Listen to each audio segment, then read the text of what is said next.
listening practice tests. Test 2. In the Ielts test, you hear some recordings and you have to answer questions on them. You have time to read the instructions and questions and check your work. All recordings are played only once. Now turn to Section 1. Section 1. You will hear a telephone conversation between a man and a woman discussing a hotel reservation. First, you have some time to look at questions 1 to 6.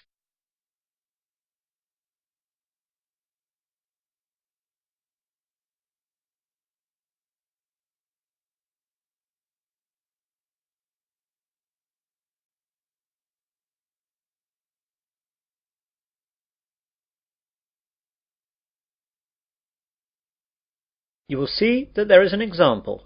This time only, the conversation relating to this will be played first. Sunrise Hotel. Good morning. Barbara speaking. Hello, my name is John Griffin. I'd like to make a booking for tonight, please. Are there any rooms still available? Yes, there are a few left. What were you wanting?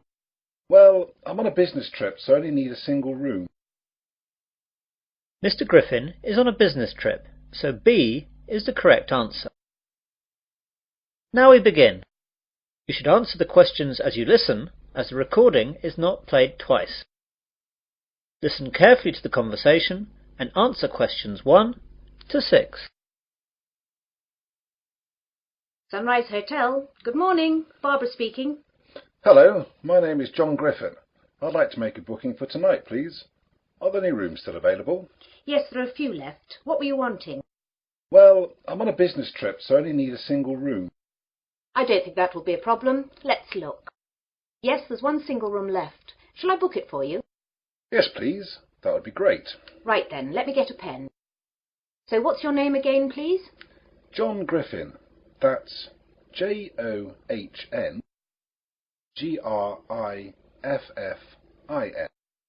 OK, I've got that down. Wait a minute. You've been here before, haven't you? Yes, that's right. I stayed with you twice before. Well, we should have your details already. Let's look at the cards. Here we are. So, John Griffin from Sydney, right? Yes, that's right. So tell me if I'm wrong. John Griffin, passport number 876374889, age 30. Yes, that's right. So it's a single room for 2 nights. Is your credit card number the same to confirm the booking? Yes, it's the same. But I want you to forward the bill to my company again, if that's okay. Oh yes, Mr. Griffin, that's no problem at all. Your company have always settled very promptly in the past. And what time can we expect you tonight, Mr. Griffin?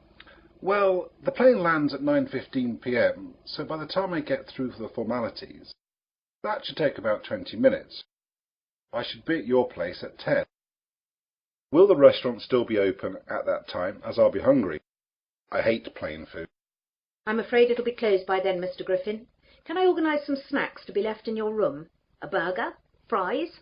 Sandwiches? Yes, that would be great. How about a cheese sandwich with fries? No problem, sir. I'll see to that. Oh, the fries might be cold when you get in. Ah, yes. Just a sandwich then. No problem. Anything else, Mr. Griffin? No, that's all. Thank you. See you tonight. See you tonight, Mr. Griffin. Goodbye. Goodbye. Now you will hear a conversation between Barbara and another man, Mark. Before you hear this, you have some time to look at questions 7 to 10.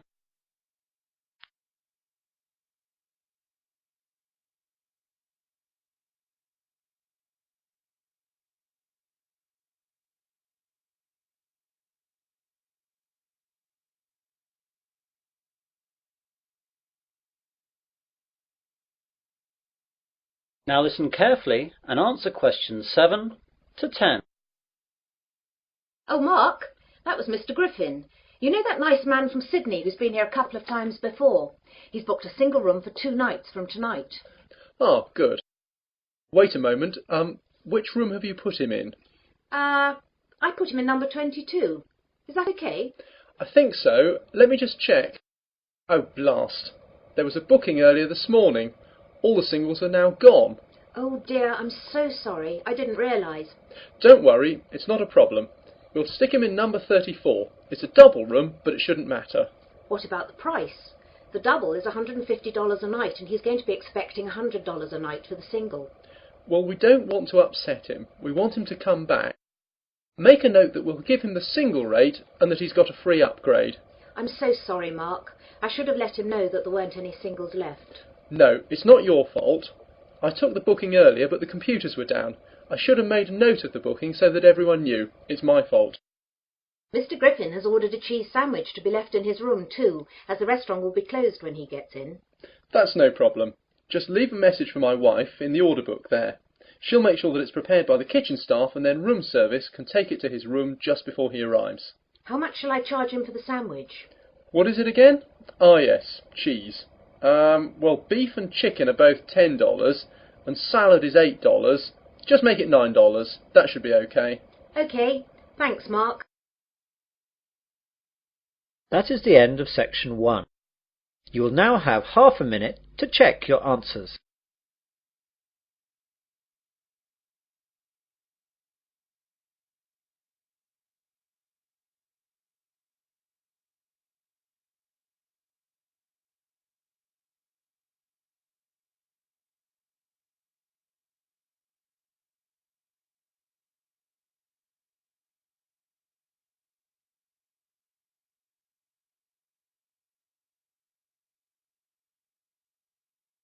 Now turn to section 2.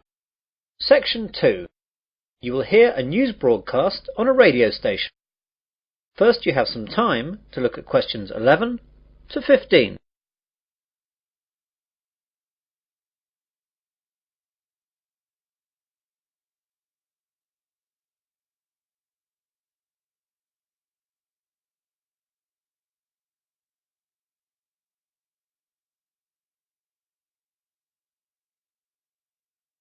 Now listen carefully to the news broadcast and answer questions 11 to 15.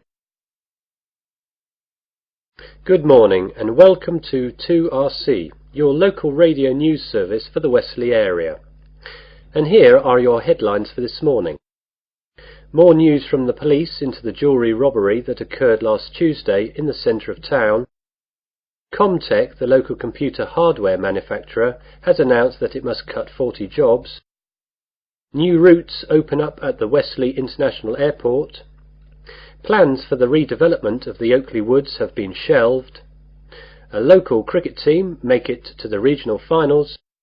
And get set for a heat wave.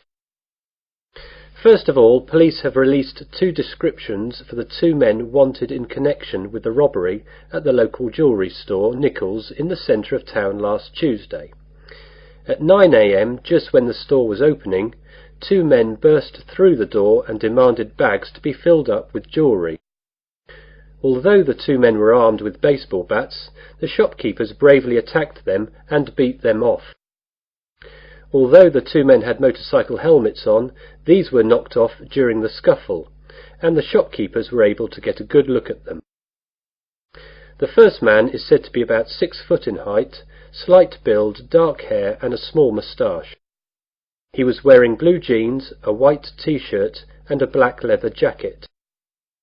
The second man is much shorter, around 5'8", with a fat build and red hair and clean shaven. He was wearing a dark blue sweater and black jeans. They are both probably in their early 20s. The police hope to issue photo-fit pictures later today. The public are urged to call Wesley Police if they think they recognise either of the 2 men. You now have some time to look at questions 16 to 20.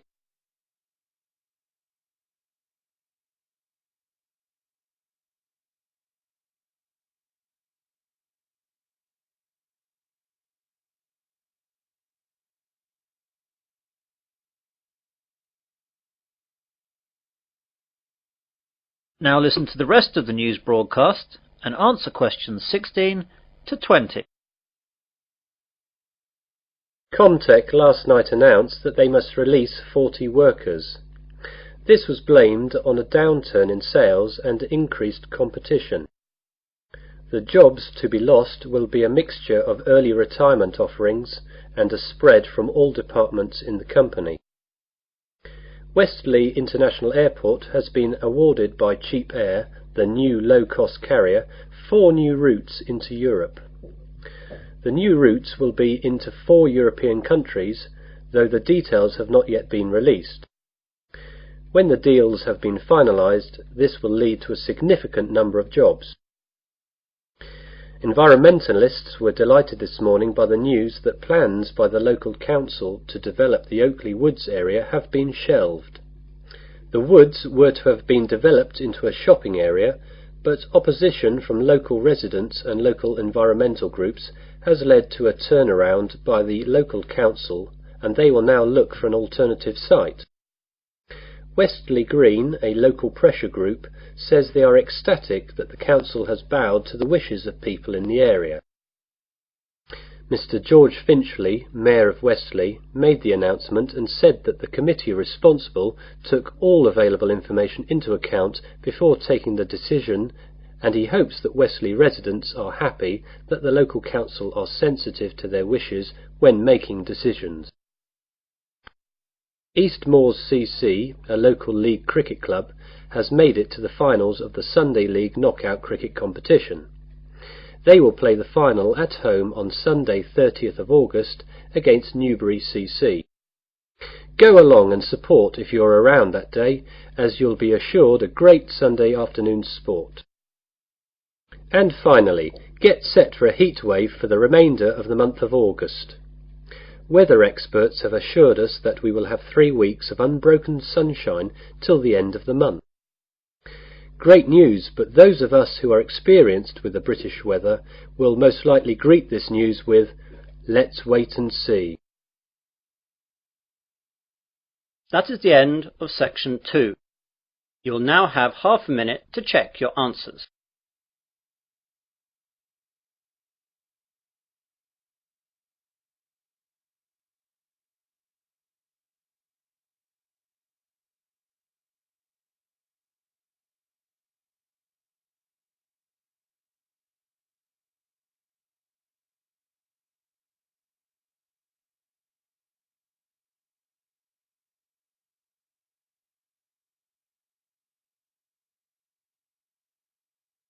Now turn to section 3. Section 3. You'll hear an admissions tutor at a university interviewing a prospective student. First, you have some time to look at questions 21 to 26.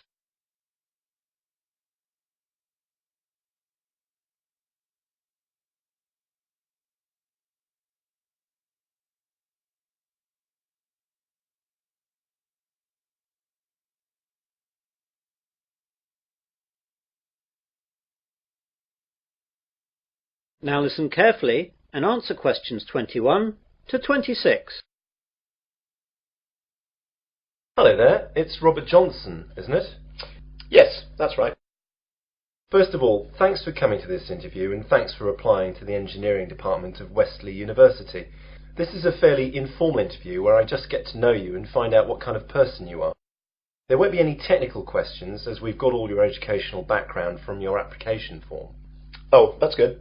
Now, I know you've applied to us to study civil engineering, so can you tell me why you chose this field? It's a mixture of reasons, really. First of all, I've always been fascinated by building things. Whenever the family was on the holiday, I would always be interested in the local bridge and all that. My father is a civil engineer too, so he'd always be able to explain things. And it was he, I suppose, who really fostered my interest.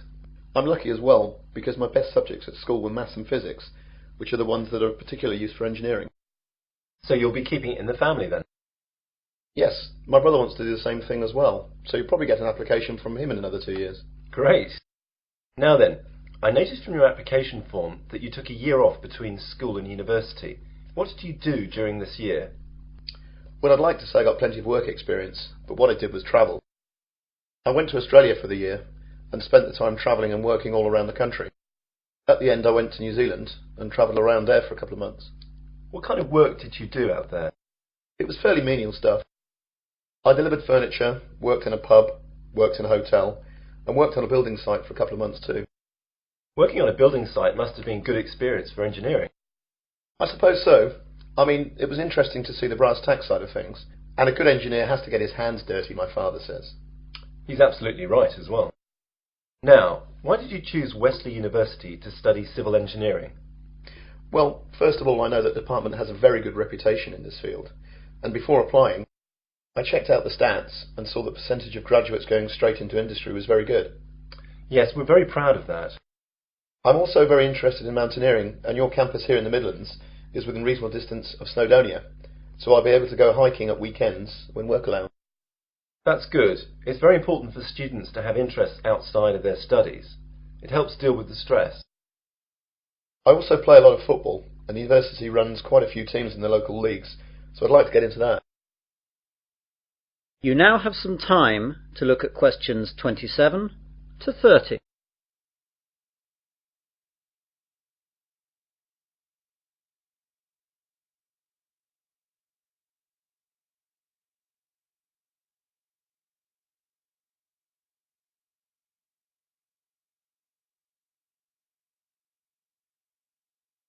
Now listen to the rest of the interview and answer questions 27 to 30. Is there anything you'd like to ask me about the course? Yes, the information in the prospectus wasn't very clear about assessment. How will I be assessed over the 4 years of the course? Well, as it's a sandwich course, you'll be working in industry for the third year, and there won't be any exams for that year. In the first year, you'll have exams at the end of May. You'll probably have 5 papers to sit then. The second year is identical to the first year. You have to pass the exams in these years, but they won't actually be part of your degree. In the fourth year, you'll have to write a dissertation of a minimum of 15,000 words, and most people use their time in the third year, when they're working, to use as a basis for their dissertation.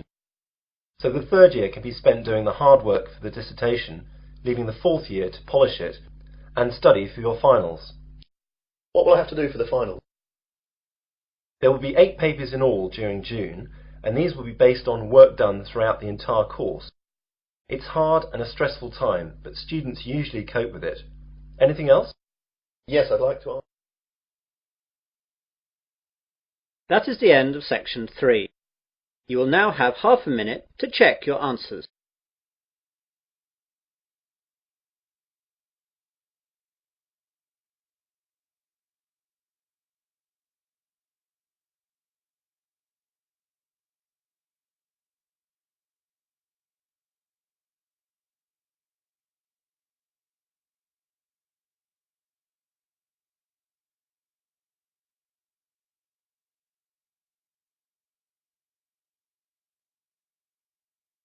Now turn to section 4.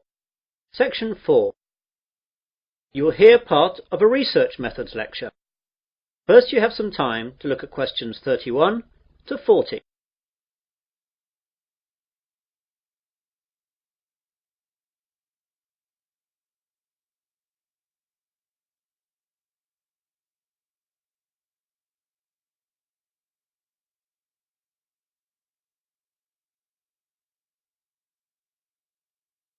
Now listen carefully and answer questions 31 to 40. Good afternoon, ladies and gentlemen. Welcome to this auxiliary lecture on research methods.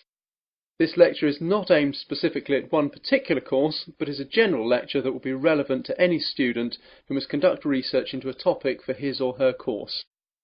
For most of you, this will be the research that you need to do in order to write your dissertation and theses. It has been said that first world societies are no longer industrial societies, but information societies. That is, our major problems and tasks no longer mainly centre on the production of goods and services necessary for survival and comfort, but rather require a prompt and accurate flow of information on preferences, needs and behaviour. This is why surveys today are regarded with so much importance. What then is a survey? Today, the word survey is used most often to describe a method of gathering information from a sample of individuals. This way, the results can be projected from the sample to the larger population. An important consideration to take at the start is to decide how large a survey to perform. The sample size required for a survey partly depends on the statistical quality needed and the size of the total population of the area in question. Even so, there is no simple rule for sample size that can be used for all surveys. Analysts, though, often find that a moderate sample size is sufficient statistically and operationally. A properly selected sample of only 1,000 individuals can reflect various characteristics of the total population, but it is not always needed to sample the entire population for your needs. I'd like now to look at some of the types of survey available to us, and the focus here will be on methods for surveying individuals and companies. Mail, telephone interview, and in-person interview surveys are the most common ways for doing this. The latter can be in offices, homes, or on the street. Mail surveys can be relatively low in cost. A decent response rate, though, is the major problem.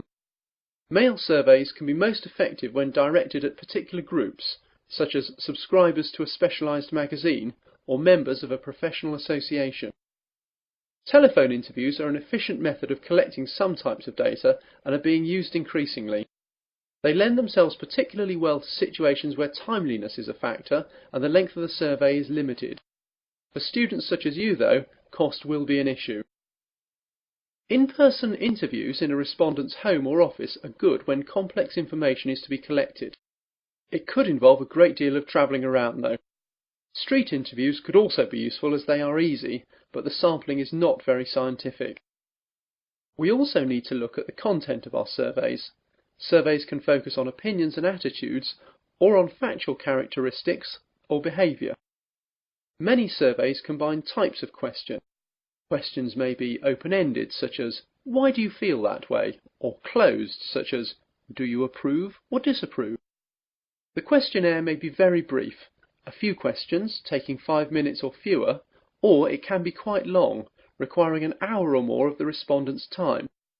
Also, because changes in attitudes or behaviour cannot be reliably ascertained from a single interview, some surveys employ a panel design, in which the same respondents are interviewed on 2 or more occasions. There are also certain ethics to be looked at in conducting surveys. Some of you will see that the information that you will compile is of value to companies operating in that particular sector. Therefore, you must always bear in mind a few guidelines. Surveys should be carried out solely to develop statistical information about a subject. They should not be designed to produce predetermined results or as a ruse for marketing and similar activities. The industry standard for all reputable survey organisations is that individual respondents should never be identified in reporting survey findings. All of the survey's results should be presented in completely anonymous summaries, such as statistical tables and charts. That is the end of section 4. You will now have half a minute to check your answers.